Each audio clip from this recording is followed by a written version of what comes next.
TJ Watt is not your 2023 Defensive Player of the Year, but he should have been.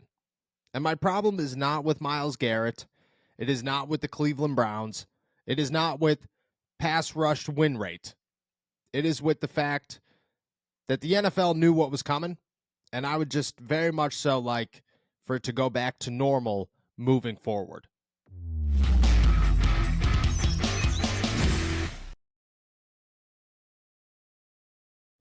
What's going on, everybody? I'm Noah Strackmine. Thank you for jumping on to Steelers to Go, your daily to-go cup of Pittsburgh Steelers news and analysis. Find us on youtube.com/All Steelers Talkers. Subscribe anywhere you get your podcast. The Pittsburgh Steelers, they had a fantastic night last night. Do not get it wrong. Whenever somebody on your team, in your organization, wins Walter Payton Man of the Year, that is a fantastic night. And to watch Cam Hayward finally get that recognition and that honor, and to know that he will wear that patch on his jersey for the remainder of his career feels incredible. Just to know Cam in a very small glimpse, just to get a bit of a further insight than I think most people, even if it's not as big of an insight as many people. Unbelievable human being. A guy who is top-notch, a guy who I think everybody should strive to be, a guy who has deserved this honor for a long, long time. And in that instance, in that case, it's a great night for the Pittsburgh Steelers. And you could be upset, and Twitter was blowing up about another award or whatever. Cam Hayward winning Walter Payton Man of the Year makes everything worth it and should be the one that is celebrated and should be the one that's acknowledged by Steelers fans. But as the NFL as a whole, I think it's time to acknowledge that the 2023 season is behind us. It happened. It happened exactly like we all knew it was going to happen at the beginning of the season, when everything started, when the year first kicked off, before the year kicked off. You knew exactly how it was going to go. And it happened. And all I'm asking, and I think a lot of football fans are asking right now, is that it just goes back to normal. Because you could sit here and you could compare the stats. And the stats do not lie, and the stats, are as clear as day. TJ Watt finished with a league-leading 19 sacks, becoming the first player in NFL history to lead the league in sacks 3 different times. He also had 68 tackles, 19 of those tackles for loss, 36 quarterback hits, 4 forced fumbles, 3 fumble recoveries, 8 passes defensed, and an interception, and a touchdown, a game-winning touchdown against the Cleveland Browns. Myles Garrett, who walked away with Defensive Player of the Year last night, finished with 14 sacks, did not record a sack in the last 7 games of the season. He had 42 tackles, 17 tackles for loss, 30 quarterback hits, 4 forced fumbles, 1 fumble recovery, and 3 passes defensed. Statistically, it's not even close. Statistically, TJ Watt walks away with that award by a mile, runs away with it. It's a Lamar Jackson MVP type vote, if we're being realistic about the situation. If we are looking at this is a player who makes as big of an impact as it could possibly get, as it could possibly come, TJ Watt is that guy. And you could say, stats aren't everything. A 1-11 record is a lot. It says everything you need to know about TJ Watt and his impact on the Pittsburgh Steelers defense. If he doesn't play, they don't win. If he does play, they win. And they get opportunities. And they win games because of him. They win games because he scores touchdowns. That's who TJ Watt is. His impact was undeniable. His performance was undeniable. His stats, undeniable. He should have won Defensive Player of the Year. But this is nothing against Myles Garrett.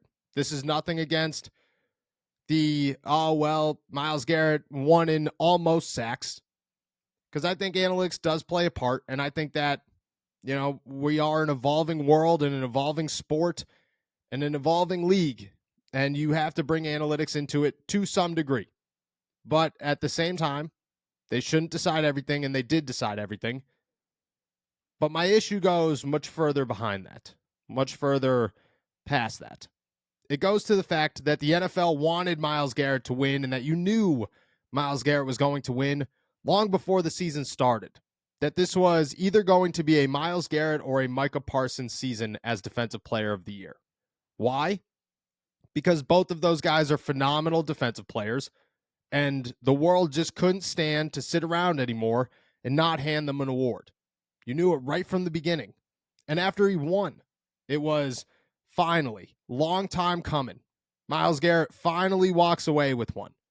And it just felt like, shouldn't you have to earn it? Shouldn't it not be a long time coming? Shouldn't it be, if he earned it, he gets it? TJ Watts was a long time coming. He should have got it the year that Aaron Donald won his third, but he didn't. He probably should have got it the year that Stephen Gilmore, won his, but he didn't. He had to break the sack record in order for them to finally say, okay, TJ Watt is Defensive Player of the Year. Undeniably, we're going to give it to him. That was a long time coming. That was earned. That was a finally moment. Myles Garrett felt different. It felt like the NFL knew for a long, long time that they needed to make sure that Myles Garrett gets one, because Myles Garrett is viewed as that next generational talent, as the guy who came into the NFL, has an unspeakable body, has just the athleticism that we have never seen before, looks like a Greek god, and plays phenomenal football. He was the number one pick. This dude should have been the craziest thing ever from the day that he was drafted. He was the next Lawrence Taylor, or whatever position you want to put him at, or whatever player you want to compare him to, from day one. And it just felt like, okay, well, we can't let Myles Garrett go his entire career without getting a Defensive Player of the Year award, and so we're just going to give him one. And again, Myles Garrett is a phenomenal defensive player, and it's nothing against that. It's against the fact that somehow we got lost. Somehow this stopped being about the best defensive player in the world and started being about a narrative, because we like to push the narrative, because it becomes a better story. TJ Watt's the most boring story in football. Who cares? If TJ Watt doesn't win, nobody's paying attention to the Pittsburgh Steelers. I got buddies who are fans of every other team, and they could care less what the Pittsburgh Steelers are doing unless they're losing. And then somebody's complaining about Mike Tomlin. If that's the case, they're in the conversation. Otherwise, they could care less what TJ Watt's doing. But everybody knows who Myles Garrett is. Every single person knows who Myles Garrett is. He needed to get one.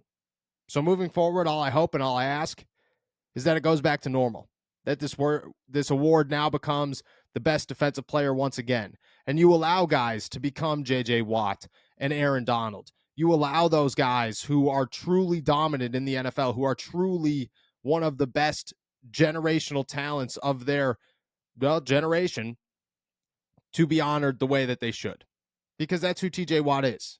TJ Watt should have 2 Defensive Player of the Year awards minimum, probably 3. He should be pushing to beat his brother right now, because he's made just as big of an impact, because he is potentially the best defensive player of his generation. All these things are true. And if you go back to normal, if you go back to stop looking at, okay, we need to give this person one, and just start looking at it like we should give it to the best defensive player, TJ Watt walks away and finishes his career as one of the greatest, because that's who he is one of the greatest. I mean, he plays in Pittsburgh, and he might be the greatest edge rusher to ever suit up in the black and gold. That says so much. Maybe next year it's Micah Parsons. Everybody brought that up to my attention immediately. Oh, well, they got to make sure Micah gets one too, and that might be the case. But after that, whenever that line's drawn, whenever we run out of guys who should be the next generational talent, probably aren't, and we have to force an award on them, can we just go back to normal? Can we go back to an NFL where you just look at it and say, this guy is clearly the best, and we are going to give him the award? Please? It works with every other award. Every other award outside of MVP sometimes fits that bill, does exactly that. This award doesn't. And I would really like it to go back, because I think there are a lot of defensive guys out there who will come after TJ Watt, who will have the same impact as TJ Watt, who I would like to get the recognition that TJ Watt should have already gotten. Because defensive football is still amazing, and it still runs the NFL, and there should be guys that are viewed as legends that these voters and that the media and that the NFL as a whole and the narrative are trying to hold back.